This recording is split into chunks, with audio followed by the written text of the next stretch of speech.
Assalamualaikum warahmatullahi wabarakatuh.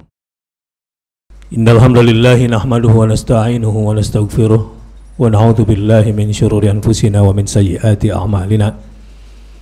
May yahdihillahu fala mudilla lahu wa may yudlilhu fala hadiya lahu. Asyhadu an la ilaha illallah wa asyhadu anna Muhammadar Rasulullah. Allahumma fassalli wa sallim wa barik ala nabiyyina wa habibina wa syafi'ina wa qaidina wa maulana Muhammadin sallallahu alaihi wasallam wa ala alihi wa sahbihi wa sallim. Ya ayyuhalladzina amanu taqullaha haqqa tuqatih wa la tamutunna illa wa antum muslimun. Sidang Jumat rahimakumullah, hiduplah dalam Islam dan matilah bersama Islam, dan jangan sampai kematian merenggutmu kecuali kamu sudah dalam keadaan total bersama Islam. Tema khutbah pada hari Jumat ini mengambil hikmah dari surah Fussilat ayat 33 tentang pentingnya deklarasi diri sebagai seorang muslim sejati. Deklarasi diri sebagai seorang muslim sejati.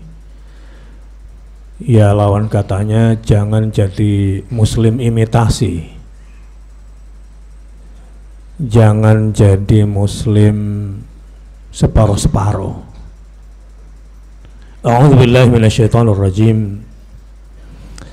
Wa man ahsanu qawlan mimman da'a ila Allahi wa 'amila shalihan wa qala innani minal muslimin.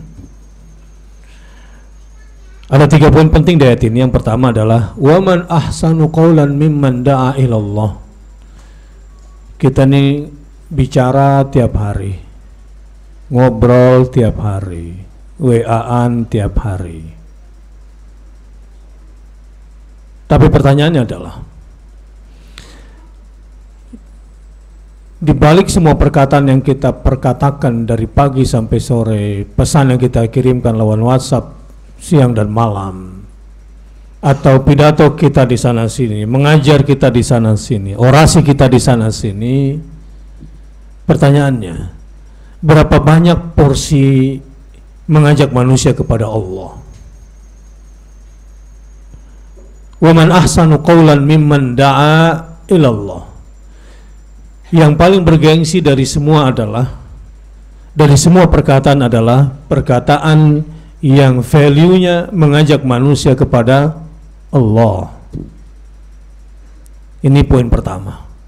Coba perhatikan dari semua perkataan kita yang kita keluarkan, tulisan yang kita tulis di media sosial, berapa banyak yang memiliki bobot nilai mengajak manusia kepada Allah atau mencegah manusia dari berlaku syirik kepada Allah Subhanahu wa ta'ala. Jadi kalau ingin memilih kata yang terbaik, diksi terbaik, kalimat terbaik yang punya pengaruh besar di dalam hidup ini, tidak ada yang lebih kuat narasinya selain narasi mengajak manusia kepada Allah. Inilah yang membedakan bobot nilai bahasa verbal seseorang dibanding yang lainnya. Inilah yang membedakan nilai tulisan di media sosial seseorang dibanding dengan yang lainnya.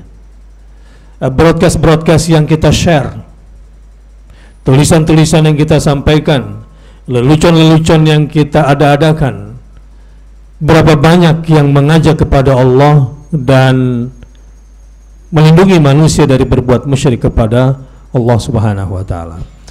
Kalau kita perhatikan, barangkali lebih 90% ucapan kita itu tak bermakna mengajak manusia kepada Allah, tidak membentengi manusia dari kemusyrikan kepada Allah, kurang banyak mengajak manusia untuk mencari cinta dan ridhonya Allah, sebelumnya mencari rahmat dan maghfirah Allah. Sebetulnya terlalu banyak tema-tema yang bisa membuat kita menjadi terhormat di mata Allah adalah ketika manusia mengajak Allah. Banyak tema untuk kita sampaikan. agar manusia mencari rahmat Allah. Rahmat Allah itu luas, agar manusia mencari ampunan Allah, dan ini berarti menyelamatkan manusia dari berbagai hal, mengajak manusia untuk mendapatkan cintanya Allah, membroadcast hal-hal yang membuat manusia mendapatkan jenjang-jenjang menuju cintanya Allah.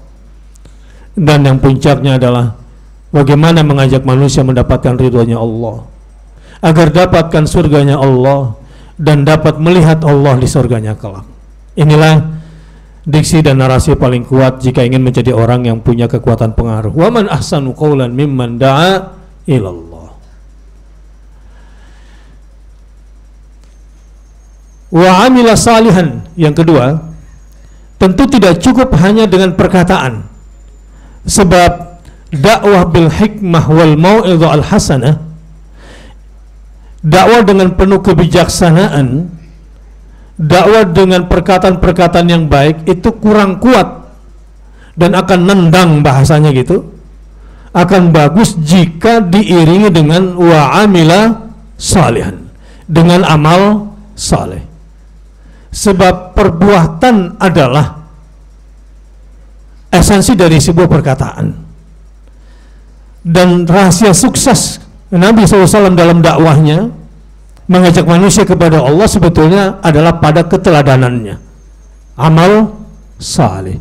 Kalau kita perhatikan lagi ya, dari pagi sampai siang ini, coba kita perhatikan perbuatan-perbuatan kita. Mana yang kita arahkan untuk kepada amal saleh dan mana hanya sekedar rutinitas biasa saja. Ini saya kira saat yang paling tepat, dan mudah-mudahan jamaah rahimakumullah disampaikan usianya ke bulan Ramadan sekali lagi. Semoga sidang jemaah rahimakumullah diampunkan dosa-dosanya semua, dan mudah-mudahan juga sudah mendapatkan rahmatnya Allah sebelum itu, dan mudah-mudahan menjadi orang yang sudah mulai cerdas kembali menata hidupnya dengan amal saleh di bulan suci Ramadan kelak ini. Sekarang kita sudah berada di bulan Sya'ban, bersiap-siaplah menjadi hamba Allah yang saleh, yang beramal saleh, sehingga digolongkan oleh Allah ke dalam golongan hamba-hambanya yang saleh. Yang ketiga, wa qala innani minal muslimin, dan berkata, mendeklarasikan dirinya ingin menjadi muslim sejati, bukan muslim KW, bukan muslim imitasi, bukan muslim separuh-separuh. Jemaah Jumat, saya ingin bertanya kepada Anda, dan Anda cukup menjawab di dalam hati. Banyak enggak orang Islam, ngaku Islam, KTP-nya Islam, tapi di kepalanya tidak terfikirkan untuk memperjuangkan Islam? Banyak. Banyak. Yang dia pikirkan adalah ya makan, minum, pakaian, kerja, gaji bulanan, istirahat, karir, beli ini, beli itu, tua, pensiun, mati. Tidak ada Islam untuk diperjuangkan. Saya mau bertanya, banyak nggak pejabat-pejabat muslim, baik pemerintahan maupun swasta, yang posisinya tidak digunakan untuk mengajak manusia kepada Allah, untuk memperjuangkan Islam? Banyak nggak? Banyak. Islam tidak akan bisa bangkit dengan manusia seperti ini, apalagi sekarang ini. Sedang jemaah rahimakumullah, Kiai saya berkata begini, umat Islam yang hatinya tidak miris dengan kondisi umat Islam belakangan ini, yang Qur'annya dinistakan, yang nabinya dinistakan, yang Indonesianya dikafirkan, kalau dia tidak miris hatinya, kayak saya bercanda, kayaknya perlu disunat lagi tuh hatinya itu. Maknanya kelelakian dia sebagai seorang muslim sejati diragukan sebetulnya keislamannya. Diragukan keislamannya. Sebab Islam tidak akan pernah bisa jaya, jangankan jaya, bertahan pun tidak bisa dengan lelaki seperti itu. Kenapa banyak orang-orang Islam yang dalam pikiran tidak untuk membawa Islam? Kalau pergi perjalanan dinas, perjalanan bisnis, betul-betul untuk dinasnya, betul-betul untuk bisnisnya. Tidak ada la ilaha illallah, tidak ada gila Islam dipertahankan. Bahkan untuk uang dan karir dia jual Islamnya. Waliyadzubillah. Memalukan, sungguh memalukan dari kacamata surah Fussilat ayat 33 ini. Waman ahsanu qawlan mimman da'a ilallahi wa amila salihan wa qala innani minal muslimin. Silakan bekerja apa saja, tapi tinggalkan pekerjaan itu kalau di situ kamu tidak bisa menegakkan Islammu. Silahkan cari gaji sebesar apapun kau cari, tapi jangan ambil gaji sebesar apapun kalau di situ kamu tidak bisa menegakkan Islammu. Persoalannya adalah karena banyak orang Islam tidak kenal barangkali dengan Islamnya, sehingga tidak cinta pada Islamnya dan tidak bangga pada Islamnya, boro-boro menyebarkan Islamnya. Ini menjadi persoalan karena mungkin sejak kecil di rumahnya memang orang tuanya tidak mendidik anaknya untuk terikat pada nilai-nilai Islam. Nah, ini saya katakan begini, mungkin di sini ada guru, pastinya banyak orang tua, dan mungkin menjadi kakak bagi adik-adiknya. Inilah saat dimana kita harus menanamkan 3 hal pada diri kita. Keluar dari sholat Jumat ini, hadirin sedang Jumat punya 3 prinsip mendasar dari surah Fussilat 33. Saya akan menjadi orang yang akan mengajak manusia kepada Allah Subhanahu wa ta'ala. Nabi SAW menggambarkan, barang siapa bisa menjadi perantara hidayah bagi orang lain, maka dia akan mendapatkan balasan sebanyak orang-orang yang mendapat hidayah. Falahu ajru mithla ujuri man ihtada ilaih mithla ujurihim. Kita berhasil mengajak manusia mendapatkan hidayah Allah, dan kita menjadi brokernya, kita menjadi perantaranya Allah Subhanahu wa ta'ala, kita menjadi mediator Allah sehingga orang mendapatkan hidayah, maka kita akan mendapatkan pahala sebanyak yang orang dapatkan itu, dan pahala orang itu tidak terkurangi sedikit pun karena kita mendapatkan balasan dari dia. Itu yang pertama. Yang kedua, wa amila salihan. Pemilihan kata harus bagus, tetapi yang lebih bagus lagi adalah dengan amal saleh, perbuatan kita hari demi hari. Berpikirlah sebelum beramal, berilmulah sebelum beramal, supaya pekerjaan yang kita lakukan adalah masuk dalam kategori amal saleh. Kalau benar, bukan benar menurut kitab, tapi benar menurut Allah dan Rasulnya. Kalau pekerjaan itu bergengsi bukan menurut kita, tapi menurut Allah dan Rasulnya. Kalau itu mulia, bukan mulia menurut kita dalam pandangan keduniaan, tetapi menurut Allah dan Rasulnya. Apalagi sekarang ini yang ketiga, dibutuhkan muslim-muslim sejati, bukan muslim-muslim yang imitasi. Begini saudara-saudara, coba lihat belakangan ini. Memang miris melihat situasi persidangan penista agama. Ya, yang miris-miris, yang enggak ya, gitu kan situasinya. Bayangkan, saya yakin ini juga jaksanya juga muslim kan. Harusnya kalau hakim menjatuhkan hukuman di atas tuntutan jaksa, ya harusnya terima kasih. Tapi justru sekarang jaksanya yang banding, nggak rela kalau tuntutannya melebihi daripada tuntutan dia. Ini menarik sekali. Padahal jaksa dalam kasus ini adalah mewakili umat Islam yang tersakiti akibat penodaan agama. Tapi usut punya usut, analisis saya, rupanya ini ada yang menginginkan pasal 156A penodaan agama, dan jaksa tidak menginginkan itu jaksanya, tetap di pasal 156 saja. Artinya ini penghinaan terhadap golongan, padahal tidak ada fakta persidangan sama sekali yang mengatakan ini ada menghina golongan ini, menghina kelompok ini, nggak ada. Yang ada cuma 2, yang mengatakan penodaan agama dan yang mengatakan tidak ada penodaan agama. Jadi sebetulnya di sini masalah agama. Maknanya adalah bahwa Ada yang tidak terusik ketika agamanya kemudian dinistakan. Orang seperti ini biasanya terusik kalau harga dirinya yang diganggu, dan dia berani mati hanya untuk harga dirinya. Ini orang yang tidak punya nilai keislaman. Rasulullah tidak punya teori itu. Kalau dirinya dihinakan oleh Yahudi, dilempar kotoran oleh Yahudi, Rasul punya rumus idfa billati hiya ahsan. Itu ayat 34 itu.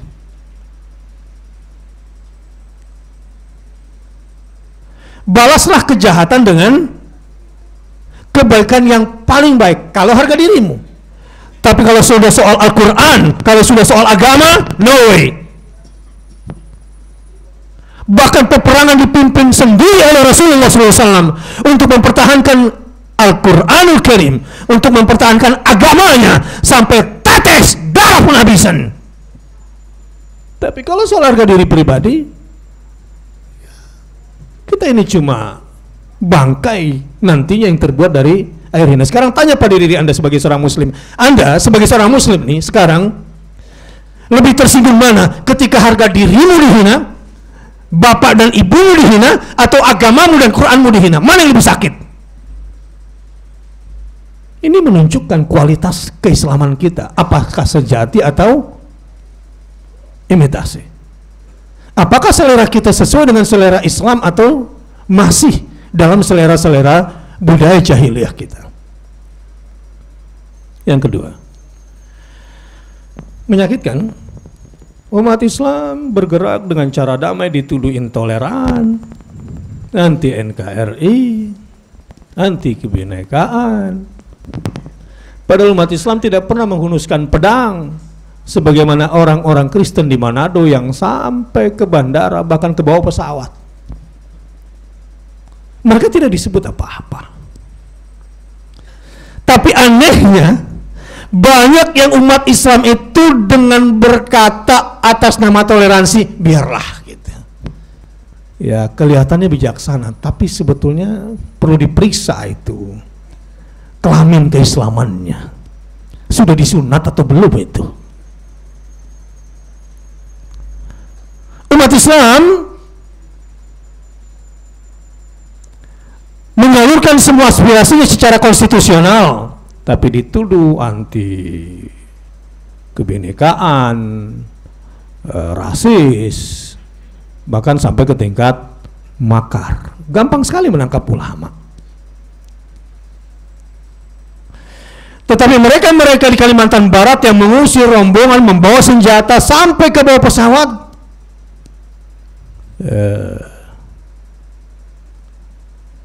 intinya saya pikir ada yang salah di negeri yang sedang diuji ini, di negeri yang sedang diuji kebinekaannya ini. Dan sepertinya ada yang salah dalam memandang Islam dan umat Islam di Indonesia ini. Whatever, umat Islam tersudutkan dan terpinggirkan, penyebabnya adalah karena orang Islamnya yang memang tidak care dengan agamanya, tidak mencintai agamanya barangkali. Dan pada kesempatan yang berbahagia ini, saudara-saudara, nahnu qaumun a'azzanallahu bil Islam fa idza taqaina al-izzata bi ghairihi adzallana Allah. Kita semua adalah kaum yang dimuliakan Allah dengan Islam. Dan jika kita mencari kemuliaan di luar Islam, kita akan hina. Kita akan hina. Alhamdulillah, kekuatan Islam dibanding kekuatan yang lain adalah satu, tauhidnya. Kita hanya menyembah Allah, tidak punya banyak Tuhan. Cari agama di muka bumi yang masih memelihara kemurnian, satu-satunya penghambaan kepada Tuhan yang satu. Kalau ada yang mengatakan Tuhan itu 2, 3 atau banyak, walaupun aku berketuhanan yang Maha Esa, pasti kacau itu. Dan akalnya juga pasti bermasalah. Kekuatan Islam yang kedua adalah tentu dari kitab panduannya, Al-Qur'annya yang suci sampai hari ini murni, tidak ada sisipan, susupan, tidak ada distorsi di dalamnya, bahkan tidak ada yang meragukan sedikit pun di dalamnya. Kekuatan Islam yang ketiga adalah sang Nabi Satu-satunya agama yang masih mengakui nabinya manusia cuma Islam. Selain Islam, nabinya yang tadinya manusia tiba-tiba jadi anak Tuhan. Nabinya yang tadinya manusia tiba-tiba jadi titisan darah dewa. Nabinya yang tadinya manusia tiba-tiba menjadi keluarga Tuhan yang paling dekat. Keberuntungan kita adalah ketika kita melihat Nabi sebagai seorang manusia biasa, sehingga tidak ada pengkultusan, kecuali dia adalah panutan kita semua. Yang kita sembah adalah Allah Subhanahu wa Ta'ala, dan Nabi adalah maksum ketika menyampaikan risalah kepada kita semua terjaga. Ada banyak kekuatan-kekuatan Islam dengan nilai misalnya universalitasnya, kasih sayangnya, kesempurnaan syariatnya yang mengatur berbagai aspek kehidupan. Mengedepankan kasih sayang itu adalah ciri Islam. Cuma memang tentu dalam dakwah ada tempatnya, kapan konfrontatif, kapan kompromistik. Enggak semua harus diselesaikan dalam meja perang, bisa dalam meja-meja perundingan. Indonesia ini sebetulnya harus berterima kasih kepada umat Islam, dan siapapun yang menjabat di negeri ini, kalau bukan karena besarnya toleransi umat Islam dan berpegang kepada Islam, hancur negara ini. Kita lihat siapa yang anti kebinekaan sesungguhnya. Kita lihat siapa yang anti NKRI sesungguhnya. Kita lihat sekarang siapa yang rasis sesungguhnya. Siapa yang radikal dan siapa yang makar sesungguhnya. Kasus Habib Rizik dengan Firza misalnya. Saya berharap Anina Mous, ya, yang dituduh dia menyebarkan, dia bikin klarifikasi, bukan kami. Gampang bagi dia untuk mengatakan siapa penyebar fitnah ini sesungguhnya. Ini sebetulnya tujuan utama, ujung dari kasus ini semua adalah pembusukan, pembunuhan karakter. Saudara-saudara, itu biasa. Dulu ketika perang Bani Mustalik terjadi, pasukan Rasul menang, si kafirin gak bisa melawan secara militer. Apa yang dilakukan oleh Yahudi, musuh Islam? Keluarga Nabi kan yang dituduh berselingkuh, Aisyah dengan Abu Sufyan. Gak berani head to head secara militer, secara fisik gak berani. Yang dituduh adalah, difitnah adalah keluarga Nabi. Kita sayang negeri ini, kita nggak mau negeri ini gaduh. Kita ingin semua diselesaikan secara hukum, bukan dengan cara-cara fitnah seperti ini. Tapi untuk umat Islam, saya ingin sampaikan, Allah sudah perintahkan kepada kita, sesama Muslim harus menjaga kehormatannya, jangan menghinakannya, jangan ikut mencemarkan nama baik ini. Semua harus dibuktikan di peradilan nanti.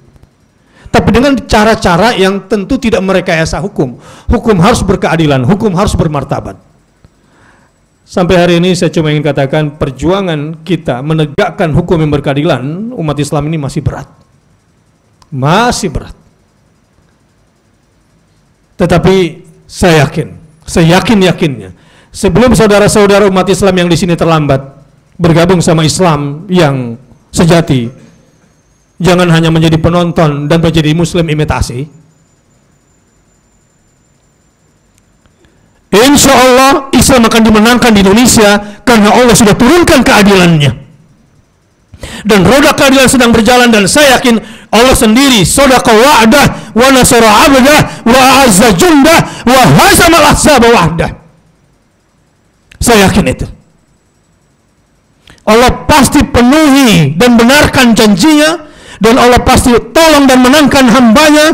Allah pasti menangkan dan kuatkan tentaranya, dan Allah bisa perangi semua musuh-musuh politiknya, perangi semua musuh-musuh kekuasaannya dengan sendirian, tidak perlu bantuan kita.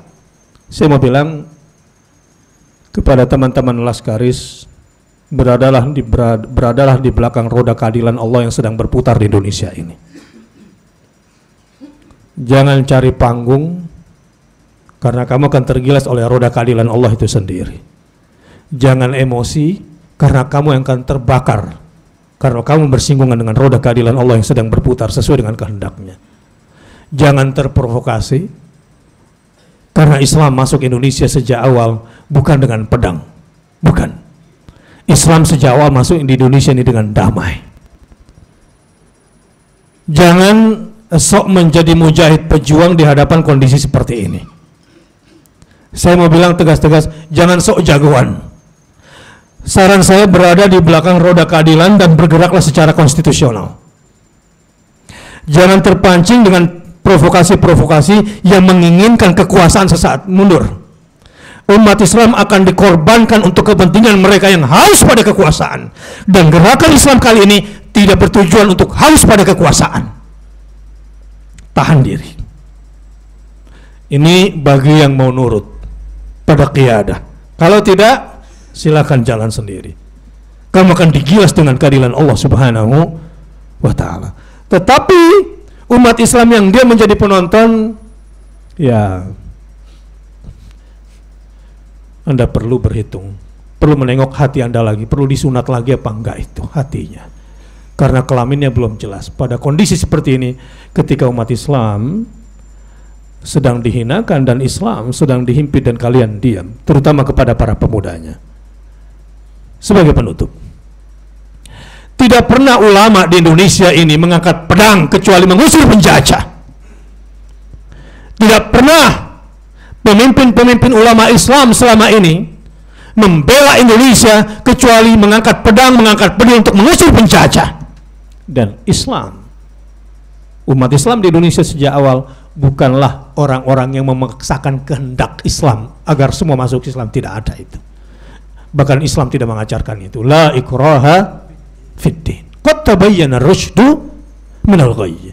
Kenapa umat Islam tidak perlu memaksakan kehendak kalau kita harus berdakwah? Tidak perlu maksa, nggak perlu dipaksa-paksa, karena qad tabayyana rusydu minal ghayy. Yang lurus sudah jelas, yang sesat juga sudah jelas. Kalau kita ajak mereka pada kebaikan tidak mau, la ikraha fiddin. Saya kira sudah jelas apa yang saya tanamkan pada kesempatan ini. Sebab ini juga mungkin akan disiarkan kemana-mana khutbah Jumat ini.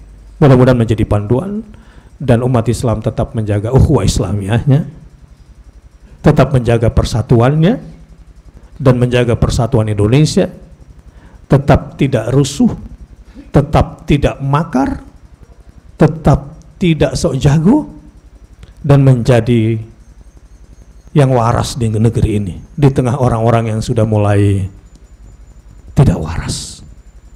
Orang Jawa bilang sing waras ngalah. Tapi jangan kemudian ruh jihad itu mati. Jangan kemudian izzah Islam itu kemudian kendor. Tetap maju. Ini bedanya orang yang marah dengan orang yang melawan. Kalau marah belum tentu berani melawan. Marah belum tentu punya strategi dalam melawan. Ini bedanya. Dan umat Islam saya sarankan sekarang yang dari sebuah kerumunan berusaha menjadi sebuah barisan. Dan barisan Islam akan kuat di Indonesia ini karena bunyanul marsus, kalau umat Islam mau terikat pada fatwa ulama, kalau umat Islam mau tunduk pada kepemimpinan informal ulama, dan yang ketiga, kalau umat Islam menjaga dan memuliakan majelis-majelis ilmu dan berjalan bersama majelis ulama Indonesia. Insya Allah akan rapi barisan kita, kuat kita, dan pasti dimenangkan oleh Allah Subhanahu wa ta'ala. Barakallahu li wa lakum fil Qur'anil Karim wa nafani wa iyyakum bima fihi minal ayat wa dzikril hakim wa taqabbala minni wa minkum tilawatahu innahu huwal ghafurur rahim.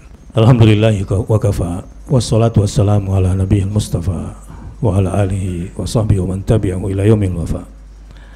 Asyhadu an la ilaha illallah wa asyhadu anna Muhammadar Rasulullah. Ittaqullaha haqqa tuqatih wa la tamutunna illa wa antum muslimun. Umat Islam, camkan baik-baik.